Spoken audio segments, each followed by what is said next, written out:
The following is a special presentation of Tony Curry Radio.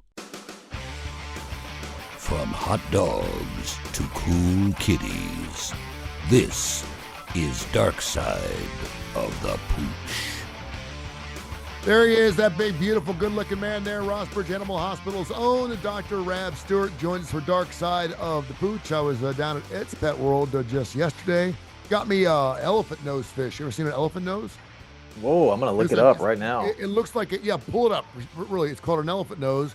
It looks like a cross between a dolphin and a shark, and then it's got this long thing like an anteater nose. It's the coolest looking thing I've ever seen. It's wild. It's wild. Man, I'm so used to spelling fish with a P. I almost spelled it with a P. and they get pretty big too. Oh yeah, they do. It is super cool, and it's not aggressive, so pretty much now it's an expensive little fishy. It almost looks like a hummingbird. It does. Its nose, it does. It's called an elephant nose fish. It's pretty cool. You get that kind of stuff down there at Ed's Pet World. They've been in business for 50 years down there in beautiful Homewood. Exotic pets. I'm gonna mention my chinchilla. My chinchilla is doing fantastic. I'm spending a lot of time with it every single day, so it's gotten used to it. It's coming up. I know, isn't it cool looking? I know, right? So cool. They come in black and different colors. So check out Ed's Pet World, and also, of course, Saskatchewan Comics and Toys, or Toys and Comics, down there on the Citation Court in Homewood. He's got a brand new store. It's comics and toys from the 60s, 70s, 80s, 90s stuff that's still unopened in the boxes. They buy, sell, and trade. If you're looking for Star Wars, you're looking for comics, you're looking for Legos, they've got it all down there. They're killing it down there. Check out Ed's Pet World and Sasquatch Comics and Toys. We always like to check in with you, and sometimes you go, ooh, I got a great story I want to share with you. This happened this week at the Rossbridge Animal Hospital. Is that the case today? Well, we have a case that came in today, and we're still waiting on test results. But it's we've had a rash of icteric dogs lately. So I think we talked about this last week. Jaundice. Remember? I think we talked about this. Okay, jaundice. Yeah. So we're starting to have a little rash of jaundice here. So we're still waiting on some test results pending on this one dog. But that's what we're amongst many other things. That's one of the things we're working on today. But it's really crazy when you see it, because the whites of their eyes turn yellow, and their gums turn yellow. And if it gets bad enough, their skin will also turn yellow. So it's kind of a freaky thing. I had a friend of mine had yellow jaundice, and it does. You actually turn yellow. In humans, what causes yellow jaundice? And in pets, is it the same thing that causes their situation? Is it dangerous? How is it caused, and what do you do to get rid of it? There's a lot of different causes. So it can be caused by hemolysis. So the red blood cells being lysed. It can be caused by liver failure, either like an infection, which is kind of what we think this dog. You see that in alcoholics a lot? Don't you, yellow jaundice? I think so. Yeah. When your liver starts to fail for one reason or another. But at the early, kind of the early stages here, it looks like this is going to be some type of infection. So infectious things can cause it. Inflammatory things can cause it. And infection and inflammation kind of go hand in hand, because you can have inflammation without infection, but usually infection is going to give you inflammation. You can see it with autoimmune disorders. You can see it with congenital, like, birth problems. Like if they have a shunt, like a vessel that diverts blood away from the liver rather than through it, you can see it with that. And then, so there's a lot of things that cause hemolysis, like primary things, like, for example, snake bites. Snake bites can cause hemolysis. And so anytime you have hemolysis, it can lead to icterus or jaundice. So it's icterus is a symptom. It's not a disease. And there's tons of different things that can cause it. Okay. Info at TonyCurryRadio.net. We always get a ton of emails out of all the shows I do like 13, 14 shows here on Tony Curry Radio. This one gets the most emails. It's a $46 billion industry, and he's the best. Dr. Rab Stewart. They're the Rossbridge Animal Hospital, rossbridgevet.com. Check out their website wherever you see them on Facebook or Twitter. You can throw some questions at them there as well. I had an interesting weekend. I had my two dogs with me, and I went to Clemson to pick up my son and bring him home for the summer. And the hotel that I stay in, it's a Comfort Inn. They have a jar there at the checkout with a big bone on it, And I was like, what's that big bone on there? And she's like, well, those are dog bones. And I said, oh, do you allow pets? And she said, yes. And I said, wow. I said, that's super cool. So we were just going for a quick get in, take his stuff apart, put it back in a car, and head back home. And I thought this would be perfect because it's a 1-day thing. So I brought Frisco dog and I brought Raina with me. And obviously, whenever you bring a dog on a trip, they're not used to being on a trip. I don't put them in kennels when I put them in the car because my smaller dog, I probably should have brought his kennel and put it in the hotel room. I know I should have done that, but I figured he was going to probably lay in the bed. My daughter had her own bed, and I was in my bed with my other son. But obviously, their eating habits are off. Their pooping habits are off. Everything's thrown off. Their smells are different. They're going in elevators, which they're not north to. What would you suggest? Because my animals didn't eat the entire time they were gone. I didn't have any messes. I didn't have any poop or pee. And obviously, when they got home, it's kind of like their whole routine is thrown off. Now, I've had a couple of accidents in the house since I got back. I'm like, hey, I took you on this trip. What gives, bro? You didn't eat for 3 days. And all of a sudden, now you're eating and you're pooping all over the house. Should you stick to a regular routine as much as possible? Should you feed, if they haven't eaten for a day and a half and you're going to be gone for 3 or 4 days, you're camping or something, should you feed them when you know they're hungry, even though it's not their feeding time? If they're anxious about stuff, then you can give them something along the way if you want, before the trip. If some dogs get upset stomachs, yes, because a dog's stress organ is their GI tract. So if they get stressed, their GI tract is going to be affected. So if you have a dog that even after you get home gets diarrhea, then you can give them a probiotic before you go on your trip, and that might help them not get diarrhea either during your trip or even after you get home. So you can be a little proactive in either helping with their anxiety if you feel like it's anxiety based, either with giving them a probiotic or something just to kind of help them chill out. Anytime you mess with a dog's routine, then it's possible that they could have some GI upset. So, I mean, laying the foundation of creating a dog that isn't stressed when you leave it starts really early. I mean, it starts when they're a puppy. So, taking it to a daycare, taking it to a doggy daycare, let it play as soon as it's able to do that, boarding it, dropping it off for the day, letting it know that it's a good place for it to be without leaving it there for the first time for 10 days. Those are all things that are good to do. My dog is up here all the time, so he's never stressed when I leave him here. Yeah. But there are a lot of dogs that they may board once a year for 10 days, and they didn't start boarding until they were 3 or 4 years old. And maybe they'll be fine, but those dogs may be more likely to be stressed than other dogs. If you know your dog's really hungry and hasn't eaten in a couple of days, okay to feed it? Or should you? Oh, yeah. Okay. Yeah. Okay. Well, I don't want to keep my dogs from being hungry. They're not skin and bones, but I'm to the thought process that when they're hungry, they'll eat. And so I'm like, you've missed dinner time, then tough noogies. You're going to have to wait till tomorrow morning because I don't want to have to take you out at 2:00 in the morning because you're going to poop in the room. Yeah. But you have more leeway with a big dog. A big dog's going to maintain their blood glucose a lot. Like their blood glucose is going to be a lot more regulated than a small dog. So you have to be careful if you have a small dog and they don't eat in a day and a half. Really small dogs could get in trouble. Their blood glucose could get too low. Whereas a larger dog, they can go longer. Yeah. So you have to, take that into account. It's not just, one size fits all. Gotcha. Info at TonyCurryRadio.net. This is Darkside the Pooch. You can hear it wherever you get your favorite podcasts. We're available on every major industry out there. We've won awards and we've got shows all over more shows coming up this spring and summertime. Super excited about that. Holly in River Chase wants to know. She said, I've actually boarded my pets at the River Chase or at the what she wrote down River Chase. I think she meant your place. So I'm not going to say River Chase. I don't know if there's a River Chase veterinary thing. I want to make sure you're getting your props there at Ross Bridge. She said, my pets seem to be very, very happy there. She said, what exactly do you do with my dogs all day? Well, we have a staff every day.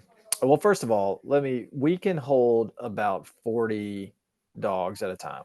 Yeah. And we have a kennel staff every shift of 3. So each dog gets a lot of attention. All right. So basically we have one kennel staff per 10 animals. So they get a lot of attention. If they go outside for daycare. That's their job, just to look after these dogs? Yeah. That's all they do. Okay, that's all they do all day long. So they give them food, they give them water, they walk past them a bunch. If they're not getting playtime and they're just in the boarding facility, they get walked 3 times a day, and they're constantly being, looked at by the staff. If they do get to go outside and play, if they are there for daycare, then they're running around with other dogs while we have a kennel staff member out there playing with them, running with them, throwing stuff to them. So if your goal is to try to get your dog to be as stimulated as possible while it's here and get a lot of attention, we can do that. If your goal is, hey, I just need a roof over my dog's head and need to give it some food and water for the weekend, then we can do that too. Yep. But we have enough people to, whatever level of care you want to provide it. That's what I thought. Hey, when you have a dog, and I got my 2 dogs, I got my Australian Shepherd, my Havanese, and when my Australian Shepherd's alone, causes no problems with the dogs. When I'm on the leash, he'll sniff and do his thing, and they wag their tails around the way. But if my Havanese is with him, he fights every other dog that comes around it. I don't know if it's a protective thing. I don't know what the situation is. When you've gotten dogs that are situationally temperamental, and then you put them with a large group, say you put all 40 of your dogs like in an outdoor pen, a dog park, and let them go at it. How do they normally? How would you characterize their behavior then? Do they still fight, or are they pretty much overwhelmed by the fact there's so many animals? They're like, hey, I'm just going to kind of kick back and chill out here. Well, I think every dog has a tendency. You either have dogs that are real aggressive, or you have dogs that are real passive, and then you have dogs that are in between. And every dog has a tendency. So if you get a big group of dogs together, you're going to have the dogs that assert their dominance right from the beginning. Okay. And you're going to have dogs that are submissive right from the beginning, and they're going to roll over on their back, or they're going to tuck their tail and run, or, whatever. But then you have this in-between group, and they're the ones that can be pushed one way or another. They're troublemakers, aren't they? Well, yeah. Or they're trouble followers. I see it in your face. I see it in your face. Yeah, they're troublemakers. They're trouble followers. Yeah. Whereas if they lean aggressive, then when one dog starts becoming aggressive, maybe they're going to have that herd mentality and start being aggressive themselves. So the key is to know your dog. And if you know your dog, you know what their triggers are, and you can just avoid it. Because, dogs, they're smart, and they can be taught, and they can learn. But when it comes to depriving themselves of that animal instinct, they don't do that. No. They just don't. Unless you have a very well-trained dog, their instincts are going to take over. They're not like us, where, we would hope that we are civilized people, and those urges that we have that we know are not good, some people have better control over those than others. But, dogs, they don't have that. So you have to know your dog. Okay. Johnny in Russet Woods, and I'm assuming this is the guy who lives right next door to me, because I got a Johnny that lives there. It's Russet Woods. He wants to know his dog has cut his lip and wants to know if he needs stitches. He said it stopped bleeding on its own, but he's got kind of a gash. He actually was going to send a picture if he needed one, but I don't think we need that, Johnny. We'll just, because we'll do a radio thing, we could show the picture next time we're on television. But when do you know if your dog needs stitches? Is it one of those things where if it doesn't stop bleeding, chances are you need stitches? If it stops bleeding on its own, you're good to go? Well, that's it really is somewhat subjective, but it also usually needs to have an eye put on it. Because, I mean, I've seen some of the smallest wounds that you think are going to heal fine. They end up not healing well. They get infected. And then you have to go in and you have to remove tissue. You have to get all the dead tissue or infected tissue out, and then you close it back up. Yeah. And I have seen some of the nastiest, just make your I don't know, make your stomach turn. And you think, man, we're really going to have to sew this up, and it heals. So it really, what we do, and I think I guess I can't speak for human medicine, but everything is about trends and what we do, whether it's blood work, whether it's a wound, whether it's a surgery. Looking at something just one time, that's just a snapshot, and you really need a trend to see how things are going to heal. Like, for example, I think maybe we talked about we amputated a dog's toe a couple weeks ago, and it had cancer in its toenail. So that dog, a couple of days after surgery, looked great. A couple more days after surgery, it got an infection. The dog spent a lot of time licking on the wound, and it got infected. So then we started on some antibiotics. We said, come back in a couple of days. Well, it looked even worse a couple of days after we started the antibiotics. So, you start out, you think something's going to look great. 2 days later, it looks terrible, but then you change your approach. You put them on a different antibiotic. They come back 2 days later, it looks great. Yeah. So, it's all about trends. Dogs take antibiotics like humans. They got to take the entire amount. Like, I know that we have to take most humans, we get 10 days antibiotics. Normally by the third day, we're feeling better. So we just stop taking them. But we have to realize that if we don't take the entire allotment, antibiotics don't work, right? Is it the same thing with dogs? The worst thing about not finishing your prescription is that you can kill off some of the bacteria, but the other bacteria can become resistant to that antibiotic because they've gotten a little taste of what it's like. Yeah. You didn't give it enough to kill them. And so now they've seen that antibiotic enough to know that when they see it again, they know how to avoid it. Okay. And that's, I'm really oversimplifying it. But if you don't take enough of the antibiotic to kill the bacteria, you just take enough of it so the bacteria outsmarts it. Mm-hmm. Then you have a resistant bacteria, and that can be very bad. That's not so good. Yeah. Take it off, people. Take it off. 208-0301 is the phone number, rossbridgevet.com. They do wonderful work there at the Rossbridge Animal Hospital, and greatly appreciate Dr. Rab Stewart joining us every single week. Neil in Blockton, first-time question. You'll like this question. It is a presidential election year. What's a good presidential dog and a good vice presidential dog? When you think of presidents and dogs, what would make a great president dog, and what would make a great dog that seems like it has a pretty important job but really doesn't do squat? That would be our vice president. I feel like labs are very regal looking dogs. They're just like Joe Biden seems like a lab, just purely in the look. Is he not? Because he's kind of happy-go-lucky. Like, you could see him wag his tail, but he could get kind of fierce or he thinks he can get fierce if he wanted to. I don't know. I don't know if I don't even know if I could say Joe Biden could even be a dog. Well, if Donald Trump was a dog, if Donald Trump was a dog, what would Donald Trump be? A cavalier. He would be a cavalier just by looks. Look at his hair. You didn't even stop there for a second. No. It just came right. Okay. No, his hair, his like the little thing. It's a Cavalier King Charles, but I think a lab is the. What kind of dog is Joe Biden? Hold on, let's get. I don't think Joe Biden is a dog. If he had to be a dog, what kind of dog would he be? No, can he be a cat?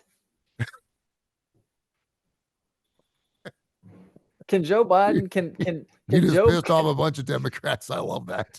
Can Joe Biden be a geriatric, a geriatric cat? Yeah. Who just needs to be led around. Yeah, he just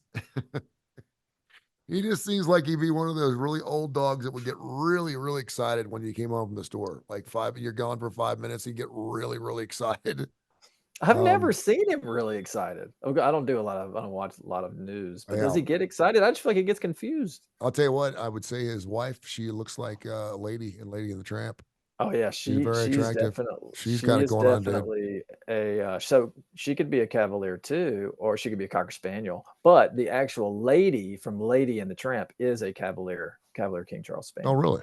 Yeah. How about that. So so what would be a good? So you're saying a Cavalier would be a good president dog, and what would be a good dog to be the vice president? Kind of like the lab. The lab is the presidential dog. The lab is okay, and the Cavalier is the vice presidential dog. Yeah, the Cavalier could be the vice president. Let me think of a good vice president dog that just kind of goes with the flow. I think that a good beagle, could be a vice president. The other thing that's good about a beagle is they're real vocal. you don't want the president to be real vocal. You just want him to be assertive and strong, or she could be a female. It didn't have to be a male, but the vice president could be a little yappy. I think that's okay. He's all bark, no bite. So beagle, let's do beagle for VP. All right. Speaking of barking, I tried a bark collar on Frisco Dog, my little Havanese. What is he, about 7-8 pounds? He's kind of small. And he's gotten to the point now where when I wake up at 2-3 o'clock in the morning to go do my thing, he is starting to bark. And then of course he wakes up my other dog, and that dog starts to bark. And next thing you know, it's 2 o'clock in the morning, they're barking. And then I let them out and they bark outside. My neighbors don't get too happy about that. So I got a bark collar for him, and it worked like a dream the first 2 nights. And I don't leave it on. It works for about 24 hours, but I put it on at night. I take it off in the morning. I don't mind if he barks during the day. And he barked, and he made this really weird yelp, this really strange, bizarre scream. It was really weird. Like what the hell was that kind of thing? And you could tell that he felt like he had been disciplined, like he put his head down and stuff, and he was freaking out. So that happened. But then and it's the collar is supposed to be based off the tone and the impression rate of the bark itself, because every dog has a different bark and a different tone. And it's supposed to base its energy level or the stimulus, if you will, to the shock value based on what that bark is and how often does it. Because sometimes dogs will freak out at a bark collar and they'll bark at the bark collar. So the second day was great. And then ever since, he's been barking like he's wearing nothing. What's going on? Maybe you got to turn that dial up a little bit. Well, there's no dial on it. There are some bark collars you can turn the dial up. And you can actually, you can put some power into a little Poochito. We did it with our blue healer. You turn it up to 8 or 9, man. It's like, they're it's not good, man. I'm not saying it can kill it, but it's not a good thing. It's not a good sight. It sounds like that your dog isn't afraid of the collar anymore. So I need to get another collar then. Maybe get one that sprays. You can get them that spray. Yeah. Does spray work? Does spraying dogs with hoses work to keep them from barking? Is that an anti? It helps break up fights for sure. Does it? So if it can help break up fights, then maybe a little spritz to the face. Maybe my next door neighbors who listen to the show, so I have to be careful. They have those 6-7 dogs, and they bark like all hours of the night. And the neighbor on the other side, he's got a wife who's got Alzheimer's, God bless him, and so she needs to get her rest. And so he'll go out there with a hose, and he sprays them when they bark. And obviously that gets them wet, and then they go inside their houses. So they're not happy. And I'm like, you know what? Guy's got the right to spray him with the hose. The dog's over there barking at 4 o'clock in the morning. I totally get that. But they don't bark in his side of the yard anymore. So they're coming over to my side because I don't really do anything about it. And that hose is right there. And I'm getting to the point where, I've got pretty good patience value. My temperament's pretty good, but it's after a long, hard day at work, the last thing I need is something yipping on my heels and barking at me when I get home. Just saying. Maybe throw them some meatballs. Maybe they're hungry. Give them some meatballs. Yeah, that's like. All right. Anything else going on there at the wonderful Rossbridge Animal Hospital? Brought to you by, of course, Ed's Pet World, doing fantastic work. I mentioned my elephant nose, and of course also Sasquatch Comics and Toys. They're going to be joining us on our ABC television show, and I'm getting you on a little bit later on in June. I've got a spot for you, so I'm looking forward to having you on our big TV show on ABC 3340 called The Starting Lineup. So I can't wait to have people actually put a face with a voice when you get on the show. That's going to be great. All right, fantastic. Tell people how they can find you, my friend. You can call us at 208-0301. You can email us, rossbridgeanimalhospital@gmail.com, or you can find us sometimes on Facebook. You rock. Thank you, buddy. Thanks, man.